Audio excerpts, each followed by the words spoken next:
And we are back on Labor Day Live, working on Labor Day, number 42. Jason, how are you this fine holiday? Our commitments, holiday or no holiday, getting after it. We are committed. For sure. Everything's I like bigger. it. Did you get that at Maverick? What's that? Mug. It says everything's bigger. I got it at the airport. Yeah, everything's bigger in Texas, even though I'm in Florida. But it was a bigger mug, and I like bigger mugs because I drink a lot of coffee. So Nice. Filled to the brim with Celsius. Well, coffee is not tech related, right? So we want to dig deep into technology today, right? Keep it an easy little show, but kind of talk about what has worked for us. What do we use for our teams? What's important to you? What has been a distraction that you thought would help and really did not help? This is a perfect subject for me because anybody that knows me knows I'm pretty techie. Like, I basically should just have a freaking YouTube channel reviewing products because that's pretty much what I do in my personal life. Like, just when I'm at a party, like, did you try this thing? So, but it's funny because I was talking to a team leader, it was probably about a year or two ago now. And he was talking about how he was super tech savvy, could set up the systems, could do this stuff. But like, doesn't even bother with it anymore. He's just like all mindset basically. And that's a lot where I've shifted. Now that doesn't mean that him or myself don't have tech, So I think what's important is like, this is coming from a lens of I've gone about, I personally feel as deep as you can go into the tech side of things and come out and found, okay, what actually moved the needle, right? And so that's kind of what I want to go through is just like, for me, through all the systems and processes I've had, what were the like 10% items that actually mattered? And one of the biggest ones that when I've had it, I've loved, and when I haven't had it, I haven't, is when you're using the CRM number. Now, granted, you have to have a CRM that has a phone number that you like a usable dial system, so it can be, even with your sphere of influence, that good. That's why we like Follow Up Boss, because it can just basically be your cell phone. Yep. But having the ability to track the activity, that's a crucial piece for the tech. What's your experience been with that? Yeah, a little hack with we both use Follow Up Boss for our team, so little hack in your phone contact, you could put, your professional looking photo, but you could have your cell phone number, but you could also add your Follow Up Boss business number, right? So then that way, when you send a message or whatever, it looks like it just came from Jay. It didn't come from like stranger number, right? And then when you share your contact, all your stuff's in there, your email, your website, whatever you want to kind of promote in there as a contact. But Follow Up Boss, like you said, has been awesome for a lot of stuff like that. One, being able to coach and track on stuff, right? So how are you supposed to help a team member with their calls if you don't know what they're saying and how they're saying it? So I think, being able to dig deep into that has been awesome. And it's, the thing about Follow Up Boss is like, it's when it comes to, and I think, they do this intentionally. It's not like Follow Up Boss doesn't have the capabilities of doing some wicked, techie stuff. It does, but it by design isn't so much that it has every single bell and whistle and automation. Like let's take KV Core, for example, because it's one of the other CRMs I spent the most time in. It really does have about every automation or things you can do. Doesn't mean it works well. It's very clunky, but it does have just about everything you could imagine. It's really got a lot. It really does have a lot of stuff, but it doesn't do them in a simple way. And the thing that's so good about Follow Up Boss is it gives you technology, because technology is to extend your ability, right? Like, I have a pen that can write down my thoughts so I don't forget stuff. That's technology. I always love to use that analogy. Or it increases your capacity, right? Like, maybe you can only pay attention to a certain amount of people at a time, but with technology, it enables you to have more of that because of a pipeline flow or a inbox for your text, so you don't confuse business and personal and things like that. I don't know.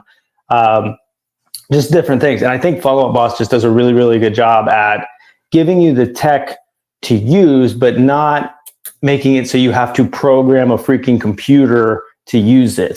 Does that make sense? I mean, sometimes, like you said, you get lost in like the bells and whistles, right? Oh, well, you have to use this market update and then create a landing page for this and then do this. And it's like, just get to the basics. I like that. Call, text, email, right? And, if you want to automate some of that stuff, for sure you can. Another thing that I like on Follow Up Boss is the activity leaderboard where, weekly, monthly, daily, you can see, who was the standout for the day. And I think it kind of lights a fire up my butt. I don't want to be not in the first spot, right? But also for the team, they want to see, who did what this month and who's going to be the champ, right? We do a little monthly sales contest. So it just ended. So everybody's like, oh, did I win? Did I win? Because it was super close this month. Like it could be like within points. I didn't look at it yet because I don't want to spoil it on live TV. But it's going to be super close, and we give out we call it the Ultimate Follow-Up Championship belt. So tomorrow during our Team Tuesday, I'll be giving that out to a team member. Well, I think that helps with the like one of our values is transparency, right? So when you can, like, you see another team member, if you're on a team, from a team perspective, you see another team member doing well, you can literally see the exact amount of call, text, emails on that leaderboard that they did. And that's super, super helpful to know what somebody actually did to get there. And by the way, some people have less activity to get the same result. Well, they might have a better sphere or have made better deposits with their sphere or database, so like that's important to see too. Like, because Carrie in our CRM, Carrie does not take near as much activity to get conversations with her people. That's because she's made massive deposits of value and she has a really, really good sphere of influence. You know what I mean? So, but you can see what that looks like. So, you can see the finished product of, not the finished product, but the more end product of building a brand in a sphere that knows you're in real estate. That's what it looks like. That took her years to do that, but that's what's cool is it shows it. But the other thing I wanted to shift back into, because you talked about automations and how, of course, like you can set a couple of them up. But one thing I'd really, really like to point out about automations, because I've went crazy into that tunnel, like before AI was ever a thing, just when it was not the, just if then type statements, if this happens, then this. So like those types of automations, I tried to automate everything. And here's the thing, when you set those up, there's always like one little thing that breaks. Like, just like, yeah, your car's running fine, but then, like one screw comes loose, so the brakes need replaced, or just one little thing. And tracking that down, like it's a full-time job managing the stability of the automations. Yeah. Oh my God. I think the first time I ever reached out to you since we ever connected was on automations for KV Core. And I'm like, oh man, I think you were mentioning it at one of our meetings or whatever. And you're like, yeah, I have these automations for KV Core for blah, blah, blah, blah, blah. I'm like, oh, that sounds pretty interesting. And then I'm like, I got like the tech stack from you. And I was probably like the only one that like created my own and duplicated them. But then I'm like you said, it's like a full-time job just trying to babysit these things. Did it kick off? Did it not kick off? Did it send the wrong message because of X? And, anymore, I'm trying to keep it simple. I don't want to be automated out of my business. And that's the next thing that happens. So, so that I've seen that happen for me as a leader, and I've also seen it happen for team members. That when you have those automations that you can rely on, it actually ends up making you lazy. And, maybe, I'm not saying that maybe some of our team members are really, really focused too. And I'm not saying that, but for me, like, I think I'm pretty self-governing. And, it might have taken, say, 2 or 3 years for that automation central business to chip away at me and really create the laziness that resulted in pain. But it happened to me 100%. It might not take a month. It might take 2 or 3 years if you're pretty focused and driven. But all of a sudden, things on autopilot. It's just it's not. I thought it was the way to go. Well, it's not personal, right? Right. That too. I think you're not getting that human connection that's so valuable and so much needed especially today's marketplace. People want to work with somebody that they know they're connecting with, right? They want to work with somebody that they know got their back, that is listening to, their specific problem and situation, and is going to be there to help it. It's like, sometimes you see some of these automated things that go out and you're like, oh man, I don't sound like that. Now let's flip it though. Where is it useful? And when we say automations, I want to re-clarify, like, if this happens, then this happens, like, send an email, do this or whatever. So where have you found those to be useful? I'm working on implementing it, but speed delete, some kind of message to, new first message. That first message that comes out there, within the first so many seconds. Hey, we appreciate you filling out blah, blah, blah. We'll have an agent on the team reach out to you shortly. Something like that. You know what I mean? Just something quick to, kind of get that message out there. Like, hey, look, we hear you. We see that you're looking for something. Somebody's going to reach out to you in a second. It's like, when somebody answers the phone, then put you on hold for a second. It's like, okay, at least somebody answered, So the speed delete thing, I think, is useful for it. For me, I've seen it in transaction coordination. I just think you need that base template to remind of things. Both everybody, by the way, like for my transaction coordinator, for my team member, for me, for the client, for the agents on the other side, we've put through our closing tracker. And, it's just super helpful to basically have a it's not it's automated in the sense of you put in the dates and then it kicks out the rest of the stuff, so it's not like crazy, but having that kind of template has definitely been a big one for us. So I think on the transaction coordination side, some of this tech makes a lot more sense because it gives you, deals still can send you through some pretty wicked manual operations, but you still need that base level of like the guardrails for the transaction. Yeah. No, I like that because, we use for tech stack for the team, it's called Sisu, and I'm actually kind of, angry about today because I went in there and it's our transaction coordination system, and then each individual task should be marked off, right? And it wasn't marked off. I'm like, what's going on with this? They should be up to date. So it should be a real time of where we're at with the transaction and what step was completed and what steps still need to be remained. So if you're looking for technology to help you on your TC, I definitely recommend Sisu as a software application for that. You could do a ton of different stuff with your agents and checking their progress, and they could set up their own goals in there. But like you said, automations, right? There's client portals that go along with it. So anytime we have and it integrates with Follow Up Boss. Anytime we have appointments set in Follow Up Boss, they're going to get a client portal from Sisu kind of explaining the next steps of the buyer transaction, right? Talking about buyer agency, talking about appraisals, getting pre-approved, all that kind of stuff, before we meet with them. So that's an automation. That's nice. Same thing. And here's something to see for an example. Like this is perfect because I've seen a little bit of that from you. And I love it, and I should be on it. But here's what I want agents and team leaders watching this to see is I have a working system that I was using before Sisu. And now I've had to put some, I don't want to call it Band-Aids, bridges on it to make it work, which transparency, I use, or what's that, Jason? Sorry, I heard you talking. I said a little duct tape, a little Bondo. Pretty much.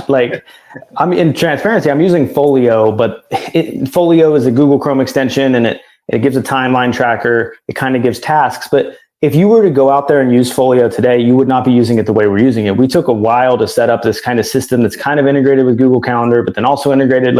We just put a bunch of Band-Aids on it to make it work. But it's worked for honestly 6 years for us. And it works great. Clients love it. It works. It's a little choppy. I could fix some of the stuff if I use Sisu, but it works great. I want to go right now and dive into Sisu because I know there's some things we wouldn't need the Band-Aids as much, but it's not costing me any time. It's worked well for 6 years. don't have that shiny object syndrome. Stay with what works until something flat out is just a better value add for your agents or the consumer or your whatever, or for time saving. But right now I don't see that time difference. That's an example of where it's like flat, hands down, Jason using Sisu for transaction coordination is better than my process, but my process has worked for 6 years, has worked really, really well. So I should not change. Like that's where and I wish I had that in more aspects of my business where I didn't go and do the shiny thing. You know what I mean? Yeah, no, it's good discipline, right? It works. There's no reason to tweak it for what you have. So you don't have to go, like you said, it's a long process to, get it set up and add all your tasks and add all the portals and customize this and customize that and teach everybody how to use it. So if you have something that works, man, use it. But if you need something else, and like you said, if it's not giving you what you need, but I think, like you said, the bad part of tech is that shiny object, right? Where we see that and we're like, okay, that's exactly what I need. And then you take months and months and months to implement it. When did you really need it? Or is it just a nice to have? Because it's like, well, Jason's using it, so I got to use it. Well, it's like, okay, Jason and I both probably closed 100 plus deals a year in this systems, and we're using different systems. So they both work, but the other thing too with it is it depends on where you're at in your career, I think too. But, back before I had any awesome systems with the tech, we used to literally just have an automated checklist, not automated. It was just like timeline, like this date, like the typical inspection period is 10 days. The typical appraisal is done 3 weeks. And just like standard, like, we did it in SkySlope because that's where our broker, we turned into deals. It was just, by the way, just a checklist. You could make it on Todoist or any like to-do app, like, just a checklist. So when we'd throw a deal in, we'd have that checklist. This was back in like 2016, I think 2016. And what we would do is literally screenshot the checklist and just send it off. But guess what? It worked. People knew what was done, what wasn't done. Like our system is way better now, but like, what moves the needle for you in the position you're in? Do you know what I mean? Like that's for sure. And full transparency, I just went to Sisu this year, right? So I didn't have any kind of standard. I was using Folio in the past and, kind of went from one system to the other and, bouncing back and forth. And, Coach Matt got me set up with it. And, so far, so good. Is it perfect? Yeah, I mean, I think it's pretty damn good for what we're looking for. But, yeah, I mean, does it have, there's a new version that's coming out and this and that has this feature. And you know what I mean? But it's like, okay, keep it to the basics. So good. Tech stack, right? Let's go back into. So what's some other common applications that you use just for your team to communicate or that you find helpful that other people might be able to use? The communication's a big one because I've flipped through every one possible. I've had Slack. I've had we've used Discord. What's the other one? Discord's Messenger. No, Facebook Messenger. We've used them all. Facebook Messenger. The one thing. Let me give one positive about Facebook Messenger. Is pretty much everybody's on Facebook. So the team was really, really aware of the messages when we were on Messenger as a group chat for the team. That was a really, really good one. But my favorite team chat now, I just want to use now because it's going to be the way it is, but we're in Google Chat now. Google Chat, if you haven't used it, you can actually enable it in your Gmail app on your Android or iPhone. So you can have 3 tabs. You can have your Gmail tab, your Google Chat tab, and then your Google Meet tab. It's in the settings. You just have to turn them on either device. And for us, like we use Google Meet for meetings. We use Google Chat for the team chat, and then we use and one-on-one messages, and we use our email. Pretty much everybody uses Gmail. So for us, having that kind of like that's the thing. It's like, okay, Follow Up Boss is the CRM. Google is the like meeting and like docs and like the enterprise suite, there. And I mean, we don't have, other than that, it's like we put our searches through Sierra. Like that's like simple tech, Yeah. So Google Chat to answer the question. Yep. that's a long answer for Google Chat, but I'll let you go. But this is my sore subject, technology. You love it. So Chad and I both use Google Workspace. So what you get with that is you get a customized, so a branded email address. So mine's I don't use it. g.com, but you use a lot of the features. I just want to say, well, Right. Google Workspace plus some of the Google Calendar meetings and setting up all that kind of stuff, so you use some of the tech stack with it. But if you have just at a Gmail and you want it to be at your brand email and you're not really sure how to set that up, Google Workspace is an awesome way to kind of make that implementation easier, where you could create branded emails and all that kind of stuff. The reason I like using that is because, you have an agent that might be coming in that doesn't have a professional email address that says like hotass123 at, Gmail or whatever, like, all right, you probably don't want to be sending that to clients, right? So, I could give them a first initial last name at teamjg.com email address.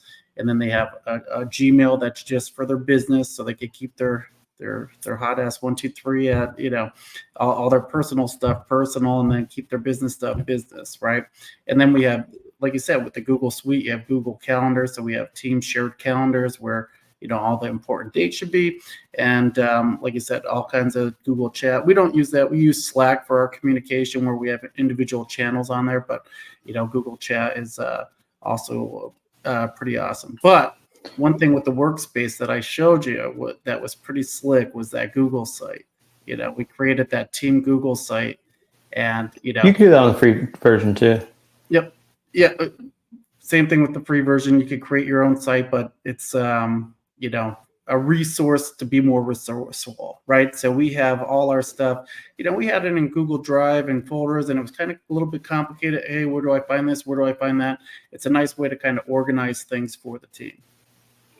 So, and that's the thing, like Google, everything. I mean, I've gone super Google lately, like, because I switched from Apple products I switched from Apple iPhone to Google Pixel about a year ago, and then that trend just kept going with that because I already had a lot of Google. I mean, I'm sure all of us have a Gmail or a Google Calendar, or Google Docs we've used at some point. So you'd be surprised how much Google stuff you probably already use, but went full tilt Google. But two things, like one, using so many Google products, I've really seen like they're pretty simple in the way they use things. They have a lot of advanced stuff in it, but it's actually pretty simple and pretty basic. It just like kind of works. Like Google Meet, you don't have to download an app, and like the Google Docs, like you can just kind of throw up a doc, and then you don't realize that you can also do kind of like Google Sheets or Excel stuff like with it too. It gets pretty wicked.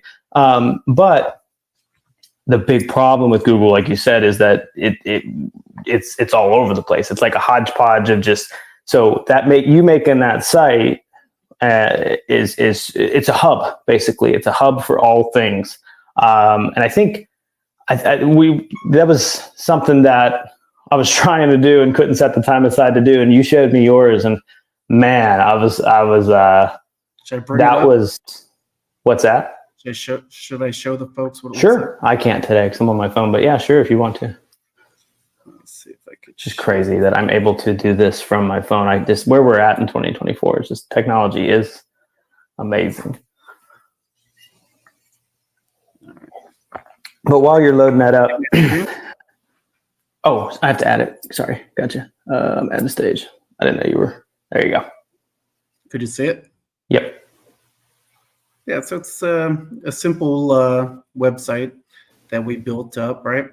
And then, we have pre-onboarding, all the stuff that's needed for, before you become an agent, right? And then we have our boot camp training stuff, all the stuff that, we teach during our training boot camps. And then we have practice. What's that mean? That's, anything that you might need before you go under contract, right? Think of a football team, right? Football season starting. You have practice, Monday through Saturday, and then you have the games on Sunday. So the game is, anything that you would need when you go under contract, right? And then we have some training video software. If they want to schedule some time with me, all the EXP fancy stuff. We have our calendars on there, but So hold on, scroll down to where you had all that. So here's what, nope, up to the practice and the game and everything right there. Here's the thing, people watching or listening, if you're on audio later or whatever, here's the thing. What is so awesome about what you did here is really, in my opinion, in the naming, because like it's everybody understands boot camp, practice, like the game, like everybody can understand it. And my favorite naming you did, I thought, I was like, Dennis is kind of drawing ours up similar to this now. And I'm like, software install is like, it's just something like some of it, guys, like it's just a link to the login, like to follow up boss, like on the web, but like the naming of software install, like just, dude, the naming mechanisms you used are what makes that's what takes it complicated. Like, look at all the software you got. You got a lot of software you use right there, or web software, right? But the naming mechanism of software install is just like, that's what takes complicated stuff and makes it simple. Yep. And then, like I said, if we go into practice, right, we have our core value stuff, setting up your day for success, all this stuff about prospecting, contract trainings, role play, our buyer advantage program, all that kind of stuff is in here before you go under contract. Top 10 ways to get your offer accepted. And then in the game, right? You know, we have how to add stuff into CSU, life cycle of a deal, sky slope stuff, rental properties, common docs that you're going to need, deposits, work, inspections, all that kind of stuff, and videos for a lot of this. So, you know, just simple things. Occupancy permits, right? In our area, you know, it's required for sellers. Well, does this city have it? Well, if you want to, you could click on it and it'll redirect you to the site. I don't know if that redirected with the share, but it opened up where we could find that kind of stuff. So, but it's all good. Really good. I'll come back. No, it's really good. But the key there is that like it's a simple dashboard to access everything. And that's, but here's the thing. So like, all right, like I want to come back into the lens of like, I mean, even if you're a solo agent, maybe you want to, you know, streamline your general systems and processes like that, have your own little dashboard. And like, here's where you got to watch, especially if you're a solo agent. And then also if you're a team leader, is like, what you did there, I love doing. I can replicate, I like to build websites and do all that stuff. Like I can do that, right? But it's not the biggest money producing activity for me, even though I could do it better than somebody I could pay to do it or have my admin do it. It's not the biggest dollar producing activity for me. So you don't understand like how much of a fight this is for me internally. But like Jason showed me that, like you might listen to something on this podcast, some other podcast. Do you want to go replicate it? Okay. If there's time, like at night, off hours, like 100%. But when I need to move the needle in the day, if I cannot pass that off to somebody else or pay someone to do that and continue to move the needle, I should not be doing it. And I have to fight this battle every freaking day because, it leads me up to the one point I wanted to bring. A lot of times, what Jason just showed you is super, super useful. And you can go in and start building that out I need to build out the CRM plan because I got to work the leads in the right flow every time. And what you end up doing is you, not even consciously, you use that building of the thing as avoidance of doing the thing in the first place. And I am one of the most guilty people of that. That's why I want to bring it up. But like when Jason, dude, you showed me that, I loved it. I jumped on with Dennis and like, dude, freaking replicate this. He started and it wasn't going right. I just like got on a quick call. Like, no, do it this way. He did it a little differently. I just recorded a voice memo. I was like, no, change this. We got on a Google Meet and I started going, like, I saw the timer hit 20 minutes. I'm like, okay, but Dennis, that's all I got. Like, figure it out from there. Like, I just kept giving him nudges, and ours is about to be replicated the same way. And I probably have got about 45 minutes of time spent in it now. So like, that's a big deal.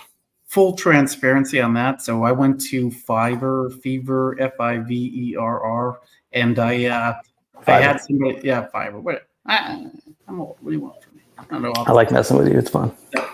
I went there and I found somebody that could create the basic shell for it, right? And then they showed me how to add stuff when I wanted it. So I took the time away for me actually being the one trying to figure it out and getting it up to snuff to where it was a pretty much a finished product, and then all I have to do is just add stuff to each page, and it's pretty easy to do after that.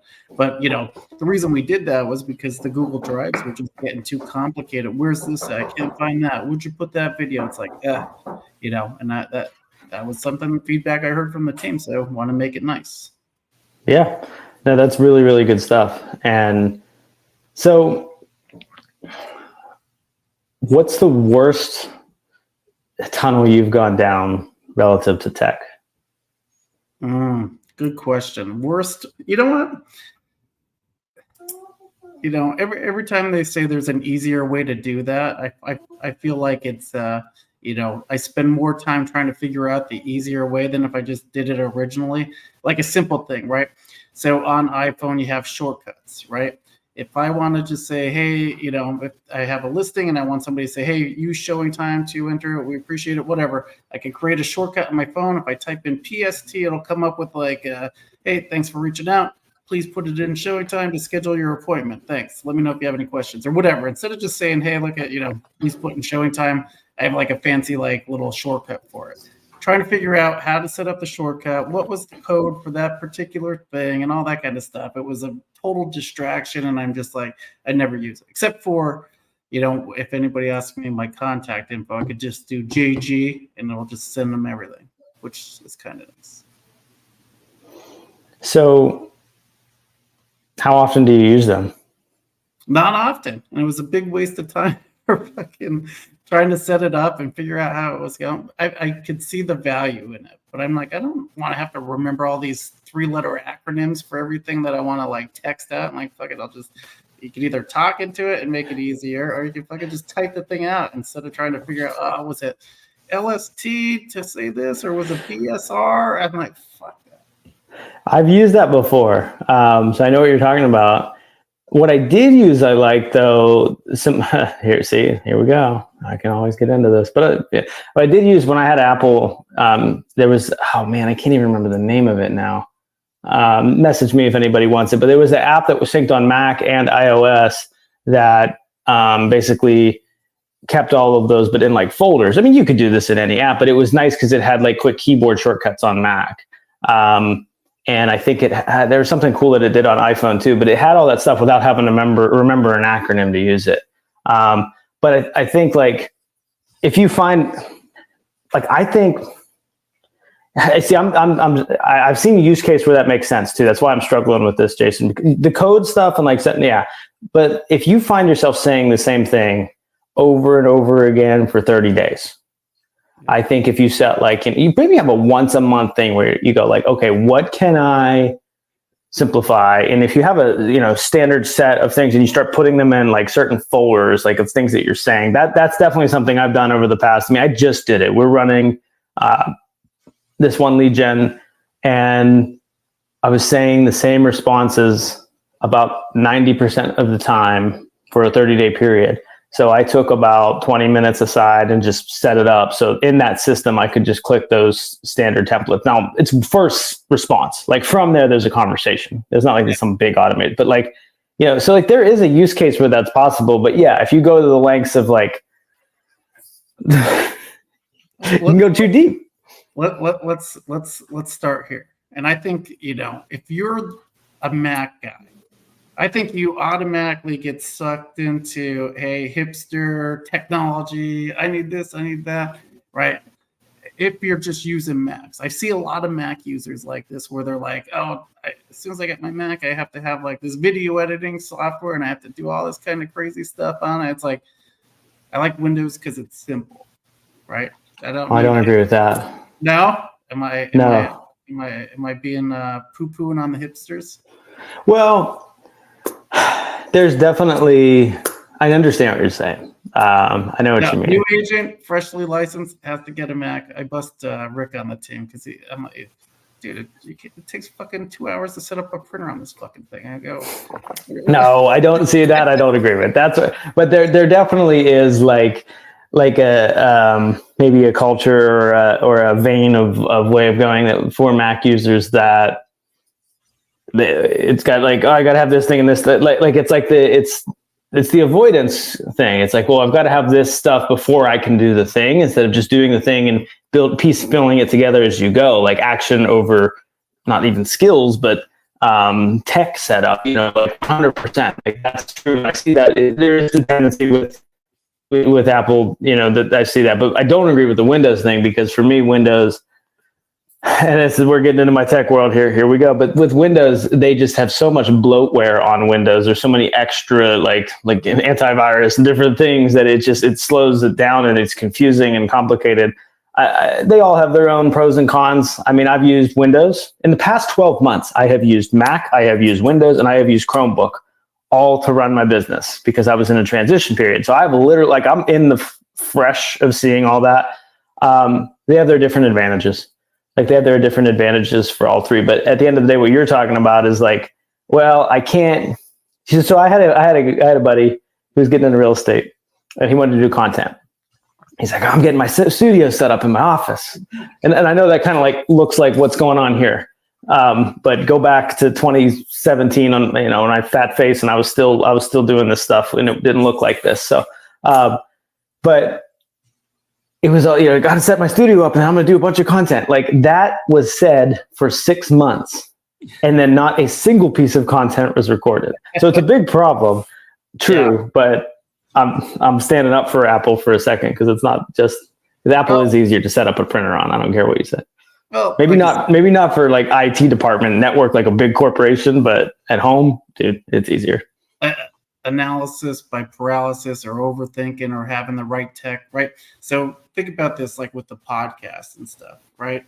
At first I'm like, I need like an HD camera, and then I need this fancy Yeti microphone, and then I gotta have this surround studio and all this kind of stuff. I'm on my phone today. I know. I'm like in my office at my house, and I'm like, my wife's like, dude, show something else besides that. Your background's terrible. I'm like, I'm here to bring the juice, baby. I'm not here to look pretty. I got a face for radio. Well, and has doing this for almost a year made an impact in your awareness of being a real estate agent? Yes or no? Or better? Sorry, has it made it better? No. The awareness of you being a real estate agent is not greater because you. No. I'm just like you said, it definitely has helped. People have seen the show. I'm pretty sure you called me last week with a pretty good story about what this podcast did for you. I'm not sharing online. No, I'm aware, but my point is doing this with whatever background, with whatever you've got, is making a bigger drop than waiting for the studio to be put up. Sure, just like Nike, just do it. You don't need the fancy fucking microphone, or the noise canceling this, or the, wind breaking sound, microphone and all that kind of stuff. It's like, dude, people want just real, bring them valuable information. Come from a helpful heart, and people will tune in. Right. It's something I'm fighting harder and harder at as I feel like it's as I age, but it's like to have less of the like, I don't know if you can. Yeah, I think you can see it up in the top right corner or left. I don't know. I can't figure out the direction. The way I'm watching this is my ultra wide monitor. That TV I kind of use, but the above there is the ultra wide monitor because it doesn't fit on the shelf. My wife yells at me because there's all this stuff on that shelf, but whatever.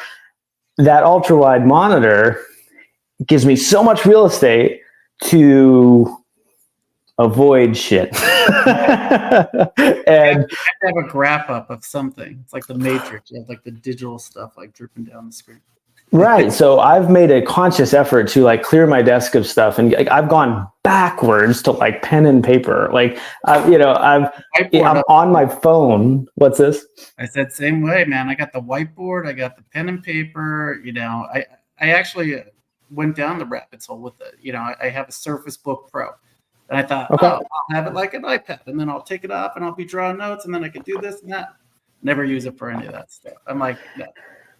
Yeah, that's a tough one. I'd love to take notes. The only thing that's nice about taking notes digitally, especially now with a lot of the tech, is you can search the notes for stuff, and even handwriting, you can search it. But you're right. Like, I've tried it a ton of times, and I never really use it. But they just live and die on this thing. But there is something to be said for writing something down, even if I've never flipped back to these pages. Like, it just helps me absorb what I'm doing. Definitely. It's proven science. Writing things down is such a great way to capture and recount information. I mean, it's proven. So what I do is I have the books of paper and pen, and then I'll just kind of revisit them and read it like a book. Once I'm done with that chapter, then I'll have it on the side, and then I can review my old notes and all that kind of stuff. But like I said, would it be nice to have it all digitally, all fancied up and all that? Sure. But then I probably wouldn't read as much without the handwritten stuff, and I wouldn't retain as much as taking it from my brain to writing it down. Dude, you're making me think of a big one this week. It's a it was a game changer for me. It's simple, but I use Google Calendar religiously. If it's not on my Google Calendar, it does not happen. But sometimes throughout the day, like I just don't want to go into the app, or I forget to and like check on my calendar. So stupid. Somebody said it to me and it's just so dumb, but like I never did it. Every day I come in and I print out my calendar view and put it like on my desk somewhere. Yes, you could just display it on a tablet or something like that, but it's like, do you do that? Because I didn't. But and then you start going to another app on that tablet or device, and but for me, I think it's been 2 weeks. I will print out every morning. I'll print out my calendar and I'll put it right over here, and that has been freaking clutch, man, just to stay focused. And my calendar has the stuff that I should be doing outside of the meetings too. During this time, I'm doing emails. During this, it's pretty wicked, but printing that out and throwing that there, that's been a game changer. Yeah, no, that's sweet. And I think that kind of ties into setting up your day for success, right? If we kind of want to wrap up the episode, and, one of the documents that we've used is, the daily sprints, or you've been kind of structuring your day. Let's talk about how do you use technology and how do you kind of time block and, set your day up for success.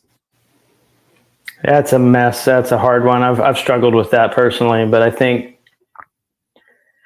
there's probably two parts to that. Part one is I've had to put the proactive type things that move the needle in the morning. I had to do it. I avoided that for a very, very long time. I hated getting up in the morning, but I had to get the meetings out of the way and then be proactive all before noon. So I have to do meetings kind of before 9.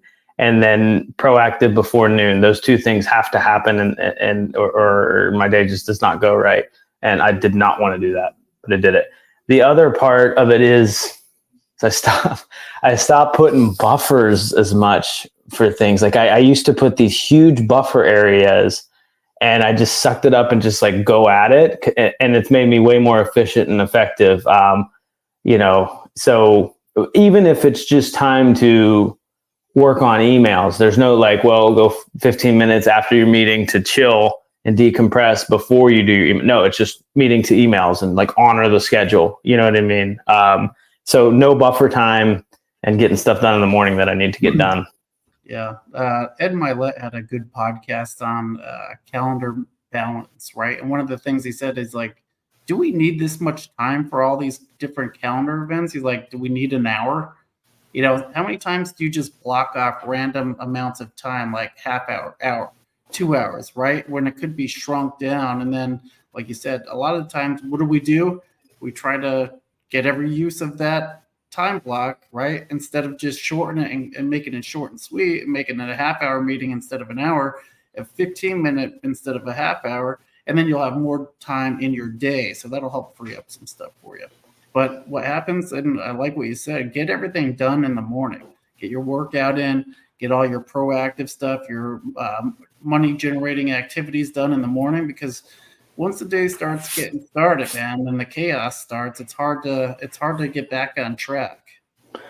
I struggle doing the workout and the thing in the morning, though. That's one thing I transparently don't do as much, because but I still wanted to set that up to roll downhill. And how I did that was, I've got a good group of buddies here that's kind of, we've replaced kind of hanging out, maybe going to the bar and watching football. Not that we don't watch football, but the Wednesday night guy meetup or whatever. We've kind of replaced that with just going to the gym 2 or 3 times a week. We put the kids to bed sometimes and do it at night. So it's social in the sense, but we are working out. We get a workout in, and that, there's still mornings I get the workout in the morning, but I think knowing like today, I actually have one at 2, right? I'm going to go with a buddy at 2, and so it doesn't make me stress in the morning as much. So just transparently, but it was replacing another activity with it, right? It was making it so that I'm hanging with my friends, but doing it while doing that. So like that's because I struggle though with going to the workout. Then I'm just in a different frame of mind. I definitely struggle with that, but I'm not saying it's not a good thing to do. But it's just transparently that's not the best for me. No, but even at just the moment, blocking out the your money generating activities, any kind of apps or anything that you want to tell the peeps that kind of for time management, anything that you saw that was helpful? you probably already have it. Like a lot of the things, like when I started to use the Google stuff, I didn't realize how much of the stuff I already, like it was in front of me. I wasn't just using the tools properly. So it's like fall in love with a tool you already use, whether it's like a planner, or your Google Calendar app on your phone or iPhone calendar or whatever, like fall in love with what you already have. Go deeper instead of wider on it. Like simple, less apps, but know them fully and optimize them. Spend once a week on making them better and more, streamlined, So for me, it's not so much about the magic app. But the other thing that is nice though, is one that is usable on all mediums. So like Google Calendar, I can use on my phone, my computer, my tablet, my fridge now. Our follow-up boss number, I can use on my phone just as like my phone number and on my web browser. So like, having something that's able to be used, it might be used a little differently on my mobile app versus on the web browser, but being able to use the same thing across devices it's not so much that it's an app, but that if that thing has to be capable of doing it, basically mobile and not mobile is what I'm talking. All right, I'll wrap it up with this. I'll give you 5 apps that I use that. You're trying to pull apps out of it. I'm like, no, I'm not sending people. You're going to send people into shiny object syndrome. Go ahead. I am. So number 1, I like Slack for communicating as a team, right? So we talked about that. Number 2, your business, right? QuickBooks, app for that, easy way to navigate your expenses, right? Let's see here. What else we got? We saw this one at Maverick. Your guy, Sunit, told us about it. Metrical, where you can post to multiple social media platforms, all from one app. That one's been good. Your fitness stuff, right? MyFitnessPal, where you could track and download, all your nutrition so you can see what you're putting into your body. So another helpful app for that. 2 local ones, and I'll wrap it up with this. There's this mortgage news daily where it's a mortgage calculator. So if people, as an agent, you want to put in to see how much your monthly mortgage payment's going to be, it has a calculator for that. And it also has your daily interest rate. So Mortgage News Daily is a pretty cool app for that. Thanks to Sean for teaching the team that app. And what was the last one? Oh, simple, ChatGPT, right? You want some quick artificial intelligence for your listings or social media posts, ChatGPT is good. But my favorite one that Chad hooked me up with, so if you ever see any of my reels or anything like that, captions. So you could record a video on it. It'll automatically have like the little wording underneath it and translate it for social media posts with the hashtags and all that kind of stuff. So I did way more than 5. So I'm bringing the heat, bringing the value on a Labor Day for you peeps. So that's all I got for today. That's good. It's good stuff. Well, thanks for jumping in, man. On Labor Day, we are committed. We're here every Monday, so we'll bring it back next week. Until then. Thanks for download those apps. Hit up the mastermind last night too. Follow SharkNation. SharkNation. Oh yeah, I always forget, huh? I mean, it's scrolling across the bottom if you're watching on, But you're a mess. Look, it's my life. This is transparent. SharkNationLive.com. Don't forget to go there, join the Facebook group, do all the stuff. We're just here trying to make sure that we can add some value, in particular to the real estate community. So. Thanks for tuning in. See you next week. Peace.